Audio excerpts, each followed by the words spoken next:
സ്വയംവര പാർവതി മന്ത്രം ഈശ്വര പ്രാർത്ഥനകളിലൂടെ ദുശീലങ്ങൾ ഇല്ലാതാകുന്നതാണ്. അതോടുകൂടി വീടുകളിൽ ശാന്തിയും സമാധാനവും ഉണ്ടാകുന്നതുമാണ്.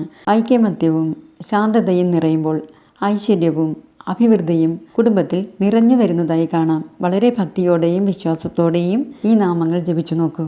സർവ്വവിധ സമൃദ്ധിയും സകല വൈശ്യവും പേരും പ്രശസ്തിയും ലഭിക്കുവാനും അനുയോജ്യമാണ് ഈ മന്ത്രം. വിവാഹം നടക്കുവാനും വളരെയധികം ഉത്തമമായ മന്ത്രവും കൂടിയാണിത്. ധ്യാനം. ഓം ശംഭും ജഗന്മോഹന രൂപപൂർണം വിലോക്യ ലജ്ജ കുലിതാം സ്മിതാഢ്യാം മധുകമാലാം സ്വസഖീകരാഭ്യാം സം ബിഭ്രതി മദ്രി സുതാം ഭജേഹം. ഇനി മന്ത്രം ഇതാണ്. ഓം ഹ്രീം യോഗിനി യോഗിനി യോഗേശ്വരി യോഗേശ്വരി യോഗഭയങ്കരി സകല സ്ഥാവരജംഗമസ്യ മുഖഹൃദയം മമ വശ മാകർഷയ ആകർഷയ സ്വാഹ.